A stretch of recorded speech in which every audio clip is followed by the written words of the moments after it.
Here are today's top stories. A controversial mayor of Batangas known for ordering suspected criminals to take walks of shame was shot dead during a flag ceremony. Authorities report progress in the investigation of the murder of a Davao del Norte-based journalist. Filipino-Chinese businessmen are looking at Mindanao as the world's next investor hub through its tourism industry. And basketball superstar Kevin Durant returns to Manila to hold various activities for Filipino basketball fans. Good day, I'm William Theo. Welcome to the PNA Newsroom.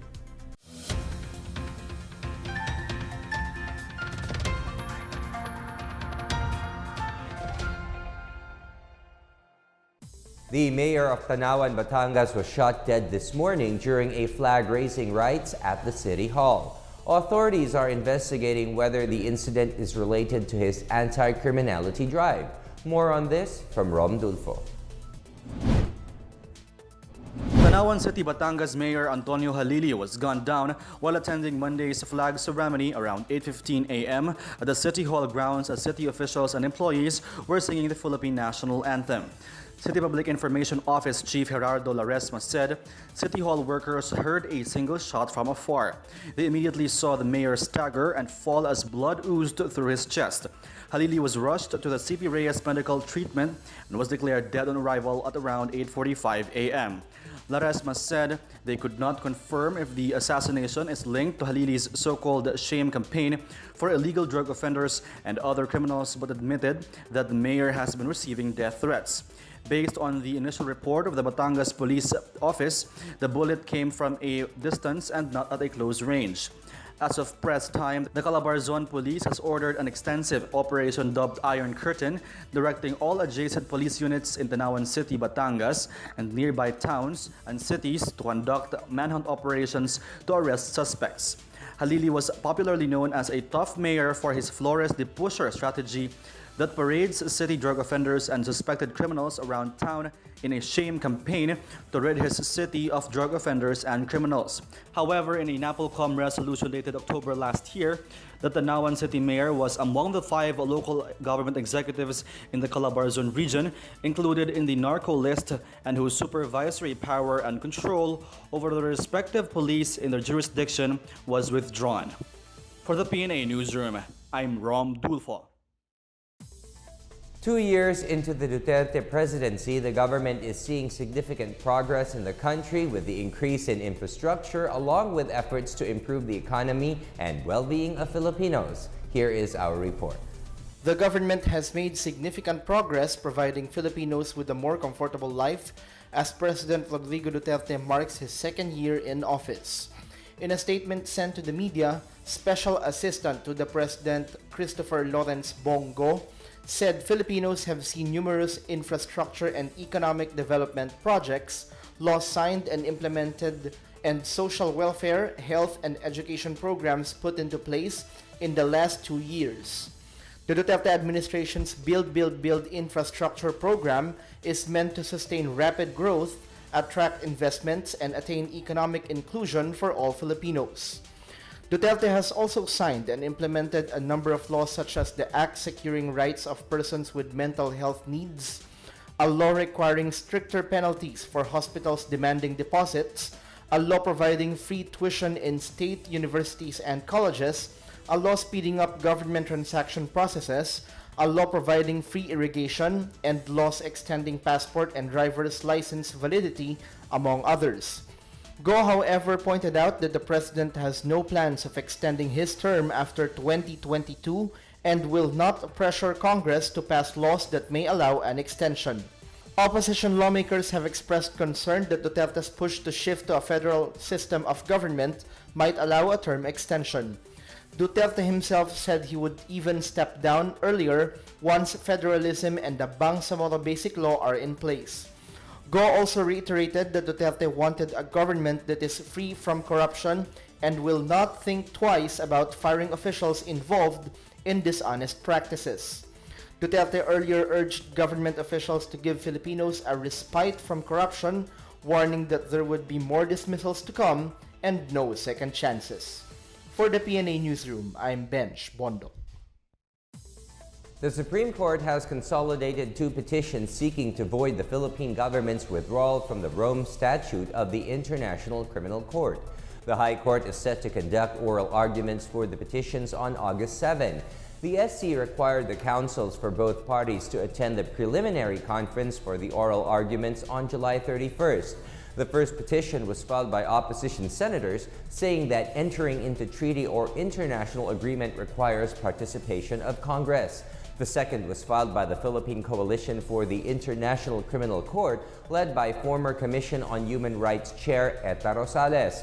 On March 14, President Rodrigo Duterte announced the Philippines' withdrawal of its ratification of the Rome Statute, a United Nations treaty creating the ICC. Duterte cited baseless, unprecedented, and outrageous attacks against him and his administration, and as a result of his withdrawal as a state party.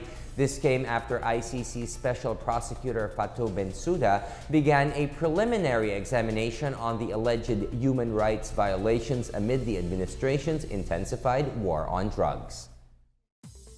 Catholic prelates welcome the plan of the government to hold talks with officials of the Catholic Church, particularly the Catholic Bishops' Conference of the Philippines. The panel, formed by President Rodrigo Duterte, attended last Friday's meeting with the papal nuncio to the Philippines, Archbishop Gabriel Giordano Cachia, at the Apostolic Nunciature in Manila for the Pope's Day event. Pastor Boy Saicon, an appointed member, says church leaders are very receptive of the initiative of the president to open up the dialogue. In turn, Saicon said the papal nuncio had not made any requests or preconditions regarding the dialogue. The panel was created amid the remarks of the chief executive against Catholic Church officials. Along with Saicon, other members of the panel who met with the papal nuncio were presidential spokesperson Harry Roque and Foreign Affairs Secretary Ernesto Abella. Authorities assure they are doing their best to bring justice over the death of Davao del Norte-based publisher and journalist Dennis Deñora. Special Assistant to the President Christopher Bongo says investigators are already zeroing in on the suspects, though he declines to give specific details. Malacanang earlier gave the assurance that the Presidential Task Force on Media Security is already investigating the journalist's death. Deñora, publisher of Trends and Times, a community paper in Davao del Norte, was killed by riding in tandem gunmen in an ambush in Panabo City last June 7. Presidential spokesperson Harry Roque defended the efforts of the Duterte administration to investigate the series of killings that have targeted media practitioners, priests, and prosecutors. He maintained that the government's initiatives are not merely lip service. The government is urged to promote clear policies against discrimination in the workplace, especially towards the lesbian, gay, bisexual, transgender, and intersex people, or LGBTI. Dr. Lourdesita Sobrevega Chan of the ASEAN Commission on the Promotion and Protection of the Rights of Women and Children said it is the government's duty to promote and come up with a non-discriminatory policy for all, particularly for the vulnerable sector. She explained that the LGBTI community included in the vulnerable sectors of the country, given that the world's bias towards heterosexuality. She called to address harassment in the level of policy and in promoting greater consciousness on how to regard LGBTIs following the framework of respect for the human person.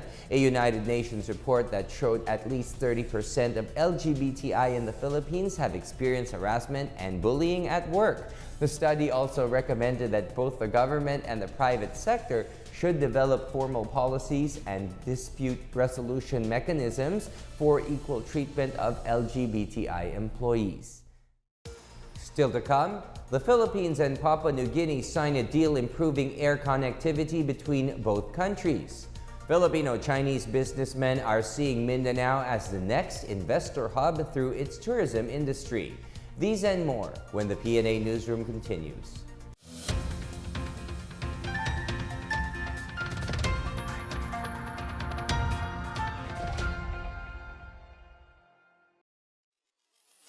Ito ang Duterte on Duty. Ulat sa ginagawa ng Presidente. June 21, Huwebes. Isabela, Nakiramay si Pangulong Rodrigo Roa Duterte sa pamilya ni Police Chief Senior Inspector Michael Angelo Tubanya, ang pulis na namatay sa isang drug operation sa Malig, Isabela noong June 17, 2018. Binisita rin ng Pangulo ang ilang sugatang sundalo na nakaengkwentro ng mga armadong grupo sa Isabela at iba pang panig ng bansa. June 22, Biyernes, Davao City. Dumalo ang Pangulo sa National Information and Communication Technology Summit 2018. Nabanggit niya ang plano sa Boracay Island. Kuyang Boracay, if you're thinking of a gambling place there, forget it. You are dreaming. Ayaw ko talaga. You remember that Boracay Island is a forestal agricultural category. So I have declared it a land reform area. And I will get the lands and give it to the people there. June 25, Lunes, Cagayan de Oro City.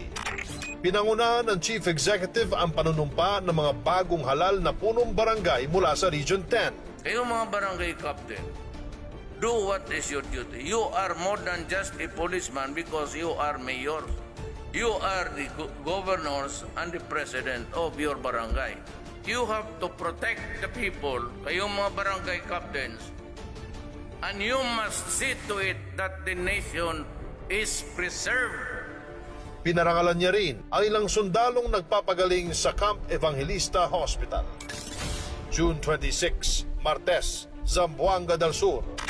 Pinanumpa ni Pangulong Duterte ang newly elected barangay captains mula naman sa Region 9. Ako po si Secretary Martin Andanar at ito ang Duterte on Duty. Abangan sa susunod na linggo ang mga gagawin ng Pangulo.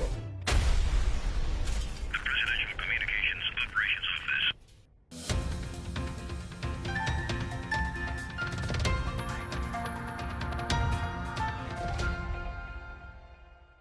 The Philippines and Papua New Guinea have signed an agreement improving air connectivity through each other's airlines. More on this from Miguel Hill. The sky separating the Philippines and Papua New Guinea just got narrower after a deal effectively bolstering air connectivity between the two countries was signed on Thursday following 2 days of talks. The air agreement, which essentially permits more people to fly between the two countries, takes place just over a month after the bilateral partners inked a joint agro-industries development agreement. The negotiations saw the Department of Transportation lead the Philippine Air Consultation Panel in the push for the expansion of entitlements for the designated carriers of both parties. The agreement allows designated airlines to fly a total of 1,500 seats per side per week between Manila and Port Moresby and 3,000 seats between other points in the Philippines and Papua New Guinea, a big leap from the 600 and 1,500 agreed upon in 2011. This expansion in air connection comes hot on the heels of Papua New Guinea Prime Minister Peter O'Neill's state visit in May, which resulted in the two nations committing to cooperate more closely in fishing and agriculture, particularly tuna processing and the development of rice and coconut farming. Papua New Guinea will also host the Asia-Pacific Economic Cooperation meeting in November this year. For the PNA Newsroom, I am Miguel Hill. The Department of Finance is allaying fears of domestic and foreign investors that the depreciating peso is dragging the national economy down with it. In its latest economic bulletin on Friday, DOF data showed that those countries with weakest currency performance this year were from economies with high gross domestic product of growth in the first quarter of the year. Aside from the Philippine peso, among the worst performing currencies in Asia since January this year include Indian rupee, Korean won, and Indonesian rupiah. However, during the first quarter of 2018, India's economy rose 7.7%, Philippines by 6.8%, and Indonesia by 5.1%. Aside from Asia, these countries recorded the fastest GDP growth rates in the world. The economic bulletin notes that the exchange rate should move flexibly so that economic players can adjust promptly to the market's movements. The DOF cited downside risks to the Philippine peso which include ongoing turbulence in financial markets due to trade war, rising interest rates of the United States Federal Reserve System, and European Central Bank's monetary stance as it is about to cap its quantitative easing. The first of a series of consultation on Package 2 of the Train Law and the Extractive Industries Transparency Initiative has been launched in Dumaguete City. The tax reform roadshow aims to get a feel of different sectors regarding the government's train law prior to submission of the second package. Edward Du, Government of the Philippine Chamber of Commerce and Industries Office in Central Visayas, says the roadshow will address some of the concerns and issues of the general public and also the business sector. Du noted that their primary concern is the reduction of the corporate income tax to entice competition. Another is the rationalization of tax incentives, noting that there are large companies that are abusing it when it should be micro, small, and medium enterprises that should be given more incentives. After Dumaguete City, the roadshow will move to Surigao in Mindanao and other parts of the country. Du said there will be 5 or 6 roadshows in the next 2 months before the government will pass Train 2. A Filipino-Chinese business group is optimistic that Mindanao, through its tourism industry, will be the next hub for investors. Anvil Business Club chairperson Wilson Lee Flores says there is great opportunity for tourism businesses to flourish in Mindanao. Flores said that Mindanao offers many tourist sites that could attract international tourism investors and could strongly compete with other tourist destinations around the world. He added that if the untouched places in Mindanao are developed, this would raise a bigger economy not only for the region but also for the entire country. He noted that once the tourism industry is boosted in Mindanao, more investors are expected to come to the region, creating higher value-added products for tourism and the export industry. With the current peso to dollar exchange, Flores said the Philippines will be much cheaper for tourists as compared to Singapore, Thailand, and Malaysia. The local government of Calatrava, Negros Occidental has hailed the successful repatriation of 2 Negrenses from Doha, Qatar. Philippine Ambassador to Qatar Alan Timbayan reported that overseas Filipino worker Jenies Pepito and her child were already repatriated to the Philippines last June 27. Pepito, who hails from Calatrava, left Doha with her child for Cebu City via Philippine Airlines. They left from Hamad International Airport at 9 o'clock in the morning last June 27 and arrived the following day at the Ninoy Aquino International Airport. The Office of the President, through the Office of Special Assistant to the President, Christopher Bongo, facilitated and made follow-ups with relevant agencies to expedite their repatriation. Calatrava Mayor Araceli Somoza thanked President Rodrigo Duterte and Secretary Go for the successful repatriation of her 2 constituents. Up next, the Army issues an apology for the Samar misencounter that led to the death of 6 policemen. Kevin Durant returns to Manila to hold various activities for Filipino basketball fans. These and more when the PNA Newsroom returns.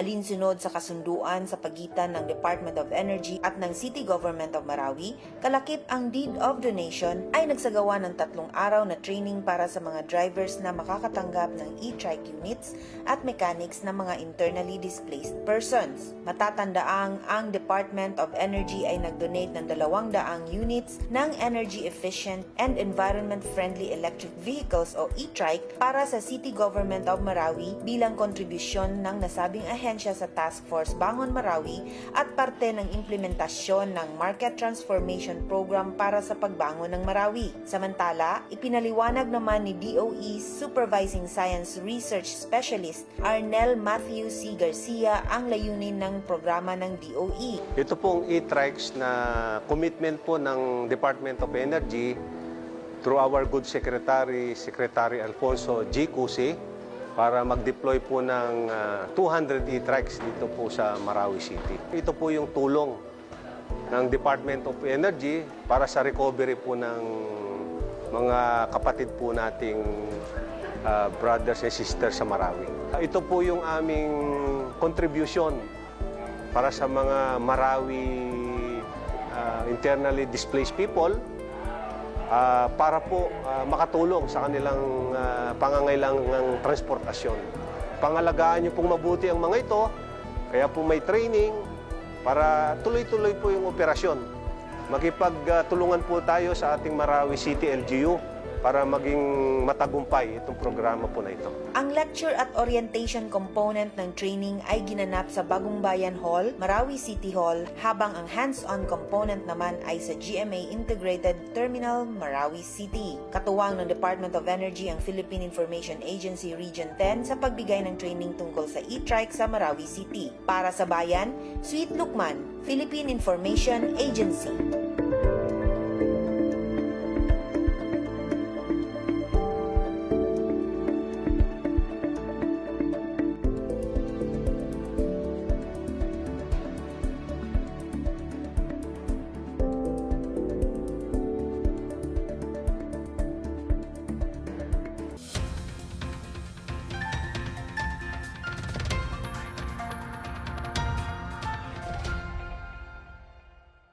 The Army's 8th Infantry Division has issued an apology to the families of the 6 policemen who died in the misencounter in Santa Rita, Samar in June 25th. In a publicized letter of apology, the division vowed through a board of inquiry to speed up the investigation and establish the truth behind the said incident. The board is set to finalize a report on the misencounter that will be submitted to President Rodrigo Duterte on Wednesday. Lieutenant General Rafael Valencia, Inspector General of the AFP, says the report is 70 to 80% complete. Valencia says they have pinpointed the possible lapses in standard operating procedures during the incident. The board is waiting for the complete timeline of the events and the extent of coordination between the two parties. Two-time NBA champion and Finals MVP Kevin Durant will be coming back to the Philippines next Sunday, July 8. The basketball superstar has already been to the country once for the Smart Ultimate All-Star Weekend in 2011, but this will be his first visit to Manila under a different sponsor, Nike. His Philippine tour will begin with a meet-and-greet session with fans at the Nike Park store in Taguig at 12:30 p.m. Durant himself will also grace the official launch of the Nike KD11 Just KD colorway. The NBA star will then give insights to the participants of the KD Nike Hyper Court All-Star Challenge at the Smart Araneta Coliseum in Quezon City. In a statement, Nike Philippines said Durant's visit is an opportune moment to celebrate his journey of hard work and perseverance and inspire basketball players who hope to reach his level of success. Baser Amer is set to make his Gilas Elite debut, while Carl Cruz returns tonight when the team battles Australia in the FIBA World Cup qualifiers at the Philippine Arena in Bocaue, Bulacan. Amer and Cruz will replace Gio Halalon and Alain Maliksi, who played against Chinese Taipei on Friday night. Staying for Gilas Pilipinas are Calvin Abueva, Japeth Aguilar, Andre Blatch, Jason Castro, Junmar Fajardo, Gabe Norwood, R.R. Pogoy, Terence Romeo, Troy Rosario, and Matt Wright. Following Australia's shock loss against Japan on Friday night, the showdown between Australia and Gilas will be for the top spot in Group B ahead of the second round of the qualifiers. Meanwhile, Batang Gilas fell once again in the 2018 U17 FIBA World Cup Monday morning against France 95-54 in Rosario, Argentina. This is their latest loss after their defeat at the hands of powerhouse Croatia 97-75 yesterday. Volunteers joined hands in calling for the protection of the environment as they planted thousands of trees in Puerto Princesa, Palawan. More on this from Janice Cape. All roads in Puerto Princesa, Palawan led to the lowland forest of Barangay Montible for the 28th Pista Iang Kagwewan or Feast of the Forest. a mass tree planting event that reminds residents of the vital role forests play in preventing global warming and building sustainable communities. About 15,000 volunteers, residents, and guests assembled as early as 4 a.m. to take part in the planting of 10,000 seedlings of a variety of tree species that will later provide shelter and food for birds. Among those planted were Nara, African kapok, yellow shower trees, and wild mangosteen, trees that birds love to feed on. Mayor Lucilo Bayron said Montible was chosen as the site of this year's celebration because it has recently become a significant territory for birds, especially for the critically endangered Philippine cockatoo or katala. He said that to date, at least 5 poachers and illegal loggers have been arrested in Montible. It has also become a hotspot for informal settlers who illegally occupy forest lands in the area. With the trees planted Saturday, the city government would have regular workers keeping watch of the barangay that will soon be home to the Montible and Lapu-Lapu Water Project by the Puerto Princesa City Water District. Provincial Environment and Natural Resources Officer Felizardo Cayatok said the mass tree planting will be credited as the city government's contribution to the National Greening Program Reforestation Drive. The Pista Iyang Kagweban, which is the Cuyunan equivalent of Pista ng Kagubatan, was established in 1991 by the Palawan Integrated Area Development Project Office to institutionalize forest protection and conservation among the youth and city residents. For the PNA Newsroom, I'm Janice Cave. Let's now check out the weather forecast for Metro Manila and the rest of the country.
Here's another look at today's top stories. A controversial mayor of Batangas known for ordering suspected criminals to take walks of shame was shot dead during a flag ceremony. Authorities report progress in the investigation of the murder of a Davao del Norte-based journalist. Filipino-Chinese businessmen are looking at Mindanao as the world's next investor hub through its tourism industry. And basketball superstar Kevin Durant returns to Manila to hold various activities for Filipino basketball fans. Thank you for watching another edition of the PNA Newsroom. To check out these and other stories, visit the PNA website or follow the Philippine News Agency on Facebook and Twitter. For more stories about the government and how it serves the Filipinos, look for these hashtags in all of our social media platforms and websites. It's another brand new week, and if you're having a manic Monday, just remember that moods can easily be changed with the right attitude. And that's your daily dose of the latest news and information that you need to know. From the PNA Newsroom, I'm William Theo. Good day.